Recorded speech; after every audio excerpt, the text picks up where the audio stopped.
Welcome to another week of the Kaur and Singh VAAD-VIVAAD debate competition. You're watching JUS Punjabi and I'm your host Ashmita. We are at the end of the quarterfinals. Tonight we watch the final debate 8 of this round. 8 contestants have come up on this stage and made their points. It has been a long 8-week journey. You followed along watching every episode, voting, watching our contestants argue not just one side of the resolution, but the opposing side as well. And these young contestants have constructed some phenomenal arguments. I want to remind our viewers that this competition follows the Lincoln Douglas debate model, formerly.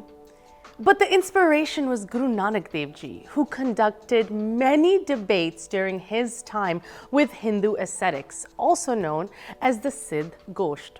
Guru Nanak Dev Ji at the time reminded his opponents, do not get upset, just answer the question. And our contestants have been doing just that, using logic and reason to lay out their arguments. They've made excellent use of the various lessons handed to them by the debate coaches and organizers throughout this journey. Once again, we are about to kick off the last debate of the quarterfinals of the Kaur and Singh VAAD-VIVAAD debate competition. So let's get started.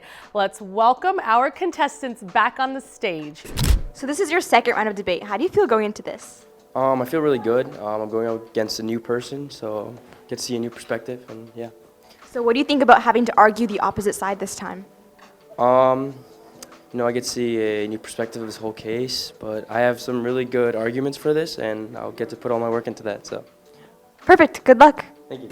So this is your second round of debate. How do you feel going into this? I feel pretty confident about round 2. It's a new perspective, so I think things will be a little bit different this round. Are there any big changes that you made going into this round? Not really. I just think that I know how to, pause and take deep breaths between speeches. Sounds good. Good luck. So let's kick off debate 8 of the quarterfinals. And first, I'd like to welcome on stage Bakshish Jimenez. Welcome back, Bakshish. Good to have you. Of course, I'd love to welcome back Jasjot Singh. Welcome. Candidates, please shake hands. So once again, Bakshish and Jasjot are on the stage with us. They have been here before, but now they're arguing from the other side. Bakshish, do you feel that you have any advantage coming on and arguing the other side, or do you feel it's more difficult to now go against your own earlier argument? I feel like there are some difficulties, but I feel like I prepared well for this debate, so I'll do pretty good. Wonderful. And how do you feel, Jasjot? Of course, you're more comfortable now for sure, but you're taking a completely different tact here. So what's going on in your head? I think it's a completely new perspective that I'm taking, so it's definitely going to be interesting. Wonderful. Interesting is the understatement of the day. The debates that we've seen so far in this journey and the skill with which these contestants have presented their points shows that interesting is just the tip of the iceberg. So let's kick off once again the final debate of the quarterfinals of the Kaur and Singh VAAD-VIVAAD debate show. Let's kick off debate 8.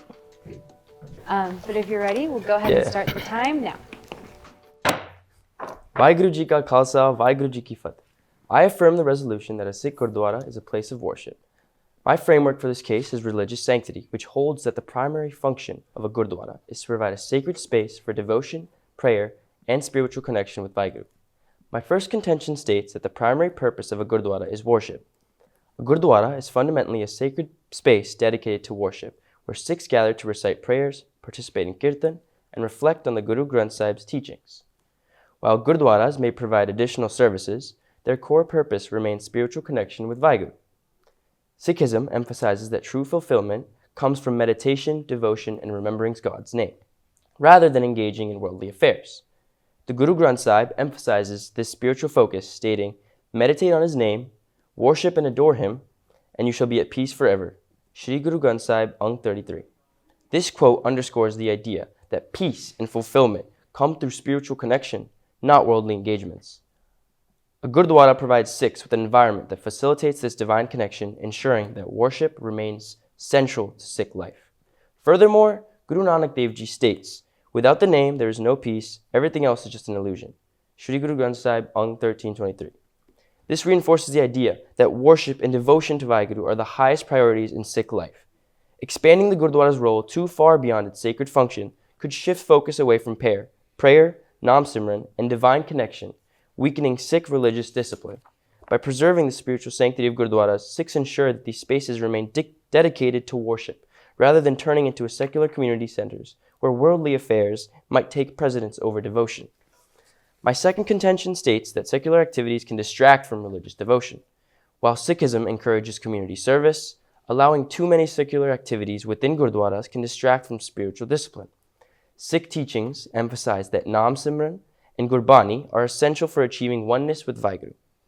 However, if political meetings, social events, or excessive educational activities take priority, Sikhs may gradually lose focus on their spiritual obligations. Guru Arjan Dev Ji warns against the distractions of worldly affairs, stating, "Do not be entangled in the affairs of the world. Focus on the name of the Lord." Shri Guru Granth Sahib, Ang 9.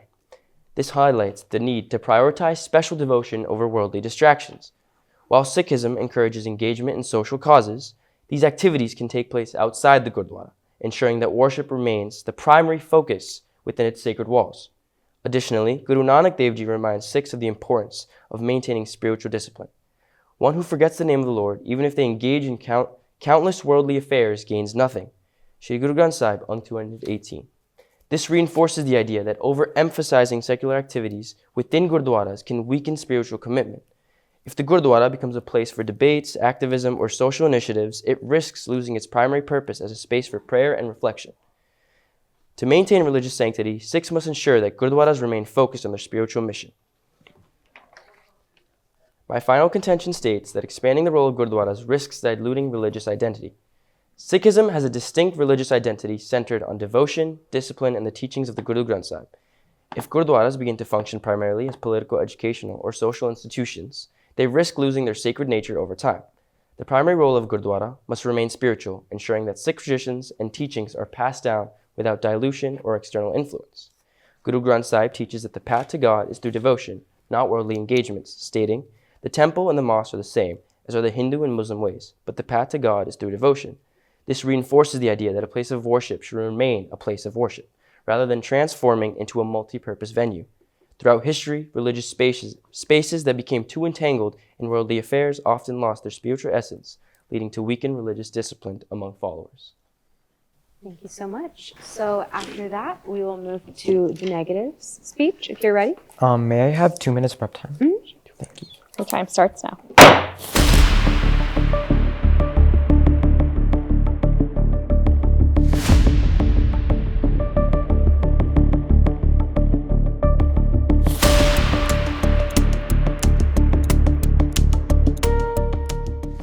All right. You ready? All right. Your time starts now. I negate the resolution that a Gurdwara is a place of worship for Sikhs. The value for my round is Sikhi, emphasizing the holistic teachings of the Guru Granth and the role of a Gurdwara as a place that encourages spiritual, communal, and intellectual growth. My value criterion is community. This evaluation is based on how the Gurdwara functions as a communal space, promoting unity, shared values, and collective progress within the Sikh community. Contention 1. The Gurdwara belongs to the community and thus serves the role as a place for the Sikh community to gather as Sarbat Khalsa for Seva, Langar, and more. The Gurdwara is not merely a place of worship, but a space deeply rooted in the collective responsibility and unity of community.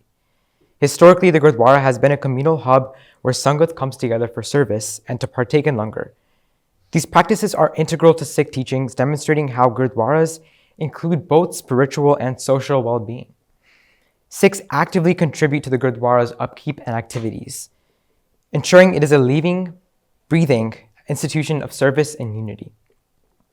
The Rayat Maryada and the practice of Sarbat Khalsa, where decisions are made collectively inside the Gurdwara, emphasize the role of the Gurdwara as a space for communal growth.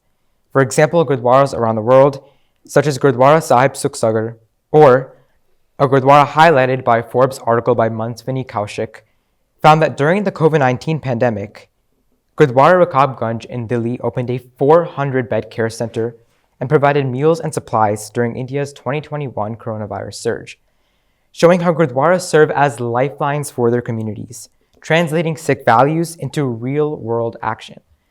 Such acts of seva emphasize the interconnectedness of worship and community, where the Gurdwara serves both as a space of spiritual practice and as a place that strengthens communal ties. Contention 2. In today's world, Gurdwaras offer educational resources and support for youth. In addition to being a center for service, the Gurdwara is also a hub of education, ensuring that Sikh values, language, and traditions are passed on to future generations. The word Sikh literally means student or to learn, while Guru means teacher, making the Gurdwara a place where the teacher imparts wisdom to the student, providing spiritual and intellectual guidance to the Sikh community. Through Gurbani, Kirtan, and Gurmukhi lessons, the Gurdwara equips Sikhs with the knowledge needed to engage with their faith. Guru Arjan Dev Ji saying, "Jis di gyan nahi o Sikh nahi," Guru Granth Sahib Ji 1412, highlights the inseparable link between learning and spiritual growth happening in the Gurdwara. Modern Gurdwaras expand on this mission by offering programs in Kirtan, Tabla, and Gurbani, ensuring that Sikhs remain connected to their spiritual roots and to prevent identity erosion. Projects funded by Nishkam TV and VAAD-VIVAAD are projects that have been based between communities established by Gurdwaras, and they engage youth in learning Sikh values through media, preserving and passing on traditions. Additionally, the Gurdwara provides spaces for youth to explore both spiritual and intellectual growth, reinforcing its role as a community-centered space for lifelong learning. Without Gurdwaras, the Sikh identity would be largely at risk of fading away, and educational resources for youth of all wealth classes would significantly decrease. My opponent falsely claims a Gurdwara Sahib is primarily a place of worship. This is deeply flawed, as worship only occurs in the Diwan Hall of a Gurdwara, one of the many rooms in a standard Gurdwara Sahib.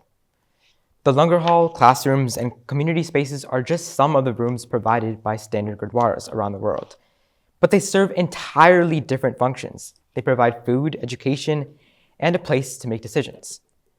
To claim the Gurdwara Sahib is only a place of worship is just like saying a school is only for lunch, because a cafeteria is housed there. My opponent also ignores that the Gurdwara Sahib is a place for learning and inspiration, not just a place where Sikhs come to pray. Gurdwaras around the world teach Gurmukhi, Gurbani, history, and Punjabi, all of which are just as integral to Sikhi as worship is. Also, without education that Gurdwaras provide, how would children that grow up in the United States with English as their first language be able to read the Guru Granth Sahib and therefore be able to worship? Gurdwaras also serve people in need, act as relief centers, and have historically been a place for consensus, the traditional Sikh way of decision-making. If Gurdwaras were just for worship, why do they feed thousands of meals daily, educate young Singhs and Kaurs, and function as meeting places? Thank you. Next, we'd have the pro rebuttal, unless you want to take some prep time. May I take three minutes, please? Sure. Time starts now.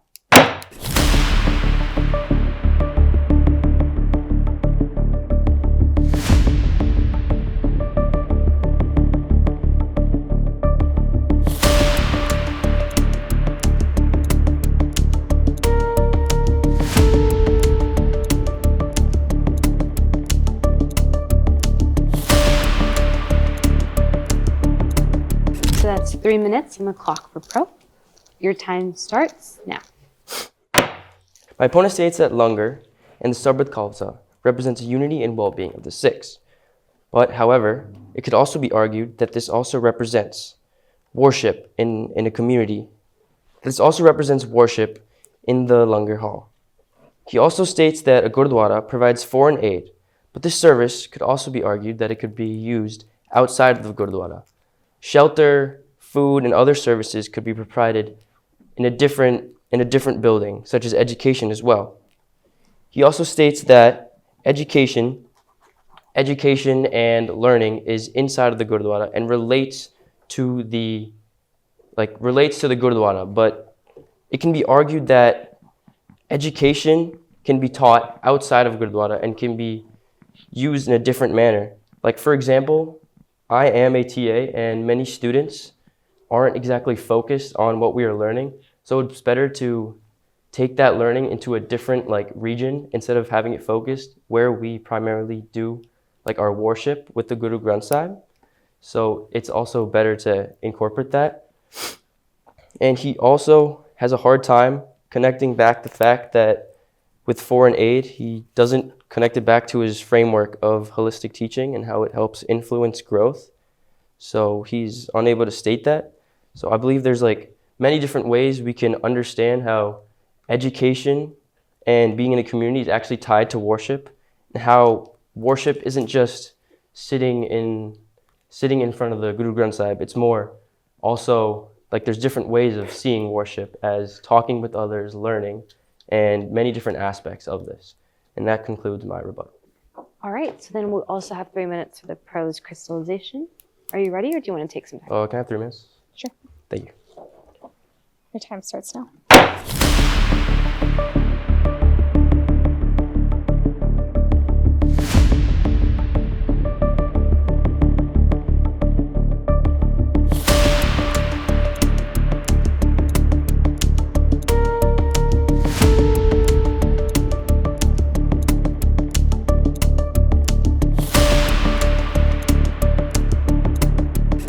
That's 3 minutes used. All right, so 3 minutes for pro. Your time starts now. I believe that I have won this case by demonstrating that the primary purpose of Gurdwara is to provide a sacred space for worship and spiritual connection with Vaheguru, aligning with the framework of religious sanctity. My first contention emphasized that Gurdwaras must prioritize prayer, kirtan, and spiritual devotion, allowing Sikhs to connect with Vaheguru. My second contention argued that secular activities within Gurdwaras would distract from spiritual practices like Nam Simran and Gurbani. My third contention explained that introducing political or social functions could dilute the religious identity of the Gurdwara by weakening its sanctity. Each of these points emphasized that preserving the spiritual focus of a Gurdwara is essential to maintaining its sanctity. By proving that Gurdwara should remain dedicated to spiritual practices, I successfully affirmed the resolution. Along with this, I was able to show how my opponent's case of education and Sarbat Khalsa truly holds a connection with worship and its many sides. Worship is very diverse in Sikhi, and my opponent is unable to identify this, along with connecting it deeply to his value. Thank you for. All right, so we'll have our last speech. Are you ready, or do you want to take some prep time? How much time do I have left? You have 4 minutes left.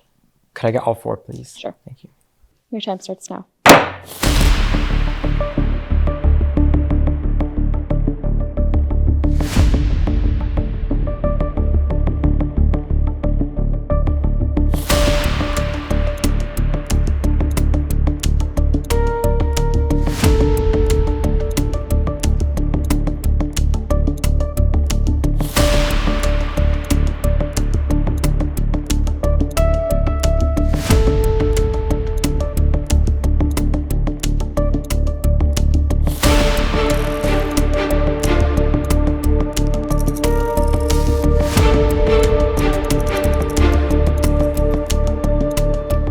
All right, so for the final speech, your time begins now.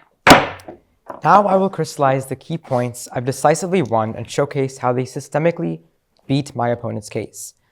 I will demonstrate why these points are not just important, but absolutely critical in upholding my value criterion and proving the supremacy of my case over theirs. The first point I've unequivocally won is that the Gurdwara Sahib is a center for community and seva, not just worship. My opponent clings to the idea that a Gurdwara's main role is worship because of historical context. This is baseless because the Rehat, Maryada, and Sikh history prove that seva, langar, and Sarbat Khalsa all take place in Gurdwaras and are pillars of life. If worship were the primary function of Gurdwaras, why would many Gurdwaras dedicate their resources to feeding and serving community? Worship may be part of the Gurdwara's role, but it does not define it completely. Furthermore, the Gurdwara ensures Sikhi survives. Without Gurdwara, Sikhs would be at risk of identity erosion. My opponent's arguments leave out the fact that the Gurdwara Sahib plays a role in teaching Sikh history and languages to those worldwide. The word Sikh, again, literally means student, or teaching, or learning, and Guru means teacher, meaning Gurdwara is a place for learning. This exposes the fundamental weakness in their case and shows why their entire strategy is built on a house of cards. Lastly, I've shown that Sikhism values action over just rituals, and Gurdwaras are living institutions for seva, education, and unity. In fact, Nishkam TV was founded by Gurdwara Sangat, and its headquarters is located inside of a Gurdwara. One of the many examples showing that a Gurdwara facilitates much more than just solely worship. Therefore, every argument I've presented has systemically dismantled my opponent's case and has reinforced why I am the clear winner of this round. Thank you. All right. Thank you so much. And that was the end.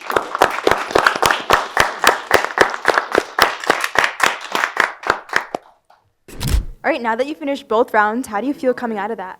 I feel really good. I feel like I did better this round, so hopefully I win. What was the most challenging part today? I feel like, doing this for the first time, since it's my first time on live TV, just trying to share out my ideas, but I feel like over the time I learned how to state what I need to say. All right, sounds good. Good luck. So now that you finished both rounds of debate, how do you feel?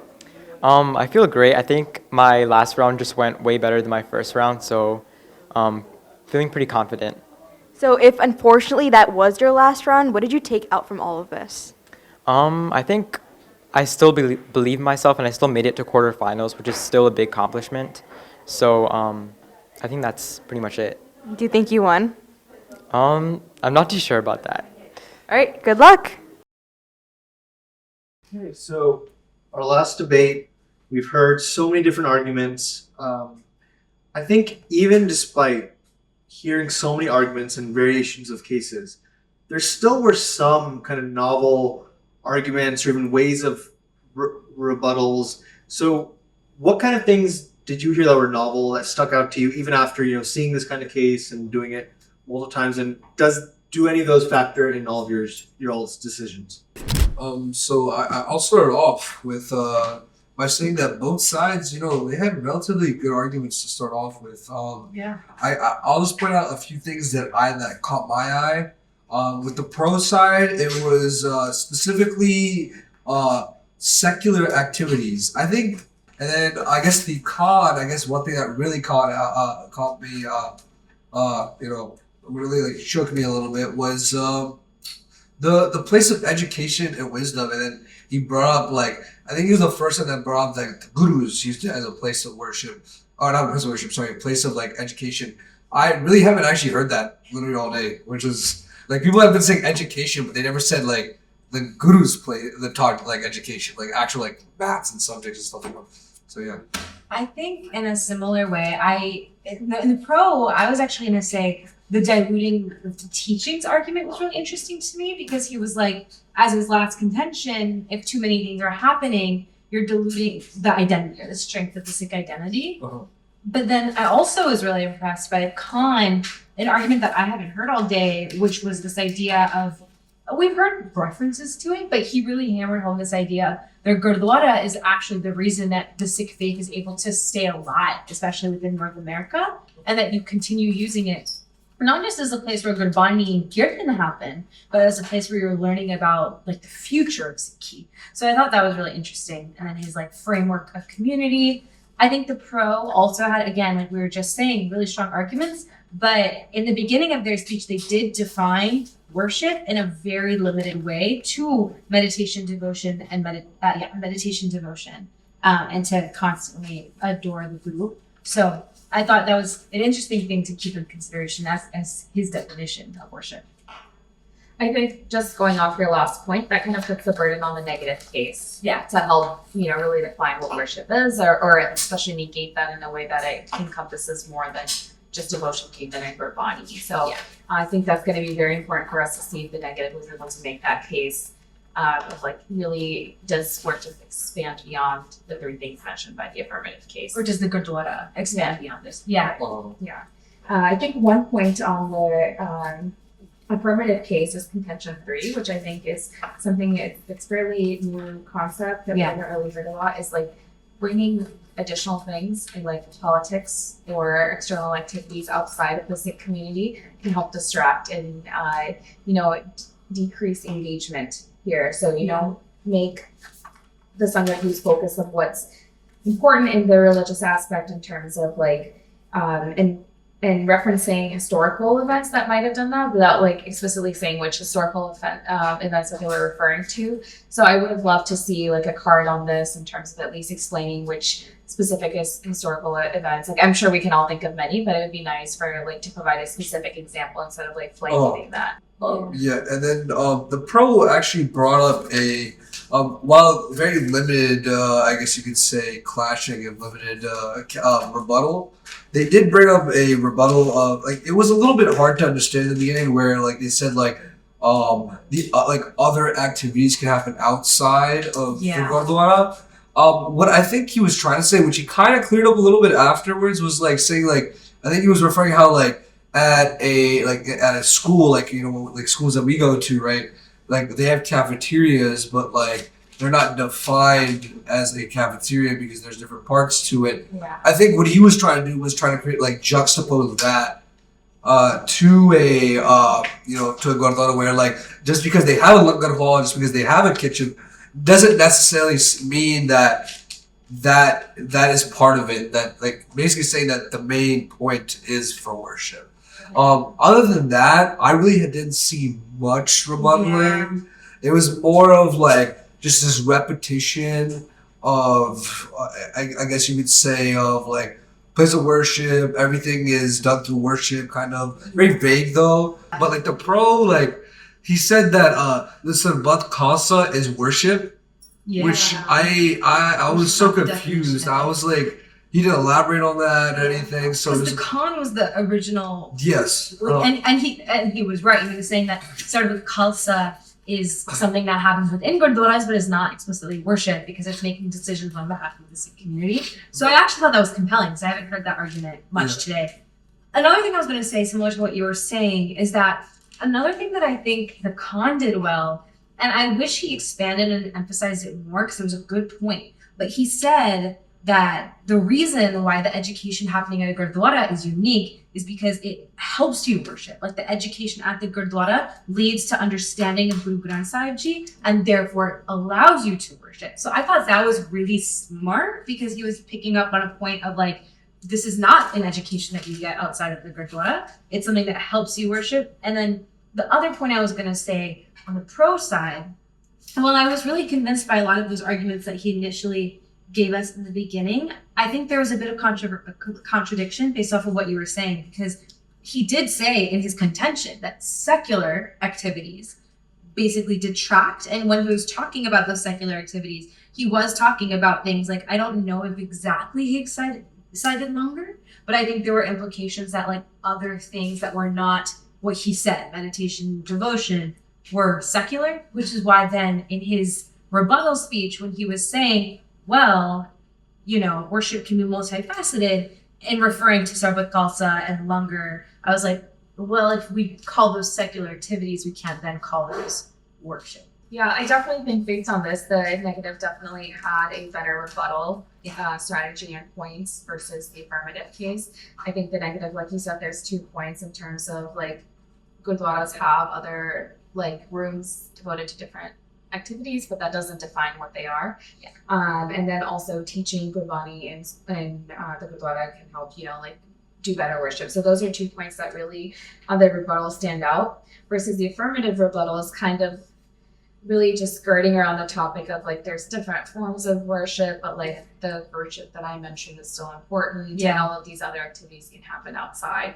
That to me seems like a weaker case given all of the points of that the negative was able to make in terms of, well, like teaching can't happen outside because teaching can enable worship in the Gurdwara space. I'm also, similar to that, really impressed actually that I haven't heard the Nishkam TV point, which I thought was actually really unique because he was saying specifically, like, that's actually something that was started by the Sangat and its headquarters are in the Gurdwara. Yeah. So that's not something that could necessarily happen outside of the Gurdwara because the headquarters are based there. And that's when the Sangat is, so that's where the Nishkam TV is based, as like a very concrete example. Because I think like even outside of debate itself, rhetorically, when you're trying to convince an audience, doing it through something that people know and is accessible is always a good strategy to use. And so I just thought that that was a great point that he made, because he was saying well, like if we're thinking about the primary focus, why would Gurdwaras devote resources to things, community initiatives like Nishkam TV? If it was only a place of worship, why would there be, things that we're dedicating specifically to seva, to langar, to community action? So I was impressed by that point because I thought it was very unique and very accessible.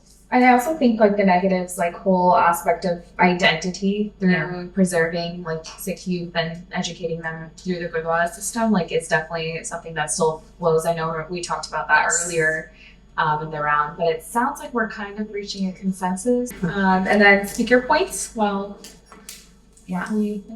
Okay. I think based on honestly how we've judged the rest of the points, I would probably give actually Pro around a 7, just comparatively to the rest of the day.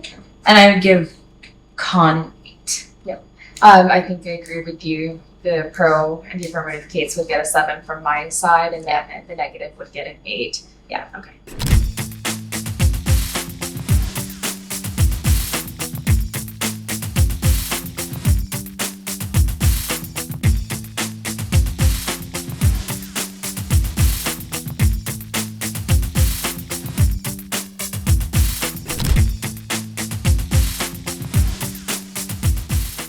So another argument that's often used in a way that's kind of leads to being a logical fallacy is the argument from nature. You've probably heard this, in a lot of different contexts. You'll hear it in a lot of Sikh contexts, in a lot of maybe health contexts.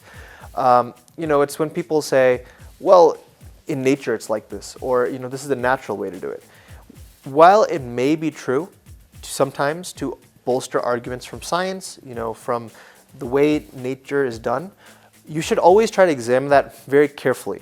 Don't just take someone's word for how things are done in nature. For one, not everything in nature just makes for, how things are meant to be in a debate, depending on the debate we're doing.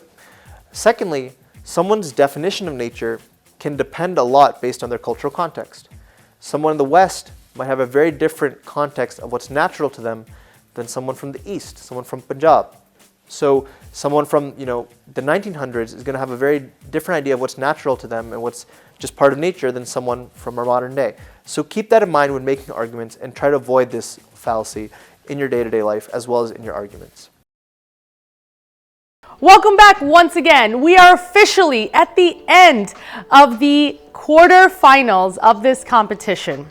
With debate 8 wrapped up, we have concluded this round of the Kaur and Singh VAAD-VIVAAD debate show. This program is being filmed at the JUS TV studios in New York City, and I'm happy to share once again that a live audience is with us for this very special production. As always, I have some results to share with you. Before we get to the final judge's decision for the quarterfinals round, I will share your favorites for this week.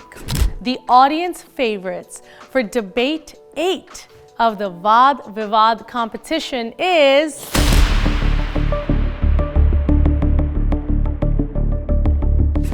Jasjot Singh.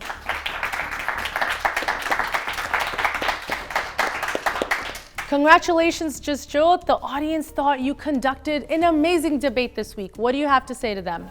Thank you so much for your support, and I'm so glad that you enjoyed my debate. All right. Without any further ado, to close out the quarterfinals of this competition, and before we announce the final 4 contestants who will be advancing to the semifinals, the judges have spoken. I have their decision right here with me.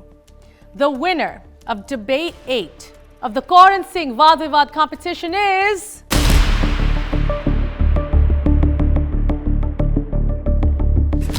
Jasjot Singh.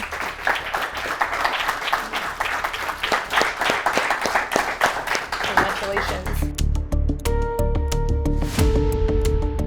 8 contestants, 16 debates, but only 4 will advance to the semifinals of the Kaur and Singh VAAD-VIVAAD debate competition.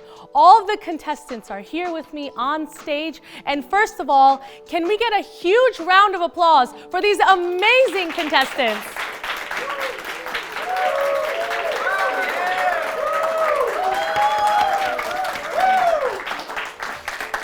The first ever Sikh youth debate competition televised live on JUS Punjabi TV. You've been following along for many weeks now. And as we advance to the semi-finals, only 4 of these talented individuals will move forward. I have the results with me here.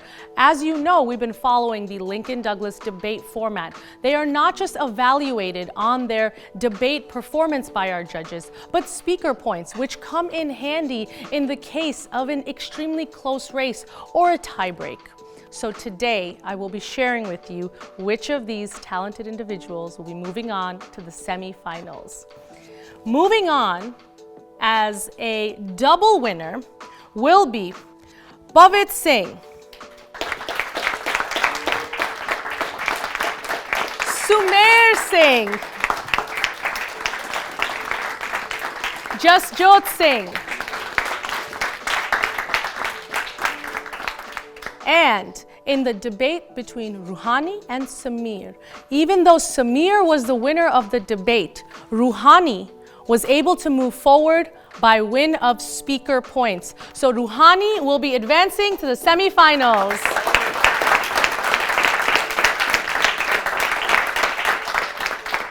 Once again, audience watching at home, thank you so much for your participation and for choosing your audience favorites. On this stage, the winners that are moving forward to the next round were determined by our judges following a very strict criteria, but truly, every single one of these individuals is winners, and we hope to see your kids in the next Kaur & Singh VAAD-VIVAAD debate competition. Of course, there will be a season 2, but stay tuned for the semi-finals. We'll see you next week.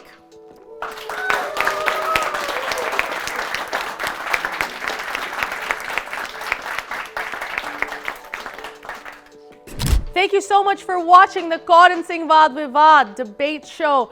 This was the last debate of the quarterfinals. Next week, join us as we kick off the semi-finals with our final 4. Until then, you can write to us at info@JUS Broadcasting or Ashmita@JUS Broadcasting. Of course, follow along on our social media pages. This is Ashmita signing off.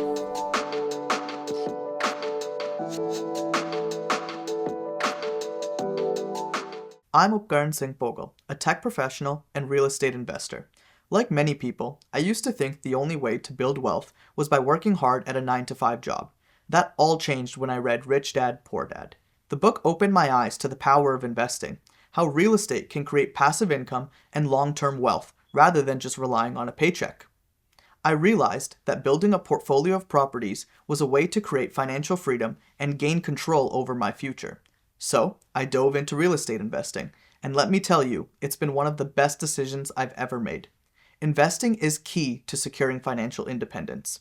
Whether you're looking for side income or a long-term strategy, real estate can make it happen. I'm passionate about giving back and teaching others how to get started on their investing journey too. So, if you're interested in learning more about real estate investing, feel free to follow me on Instagram and shoot me a DM. Vaheguru Ji Ka Khalsa, Vaheguru Ji Ki Fateh. This is Harman Singh, Executive Director of the Sikh Coalition. For more than 20 years, the Sikh Coalition has worked to reduce hate, violence, and discrimination experienced by the Sikh community. Nationwide, we work in the court system, in policy, in education, community development, and media and communications to raise the Sikh profile and build a new future for Sikh youth. Vaheguru Ji Ka Khalsa, Vaheguru Ji Ki Fateh.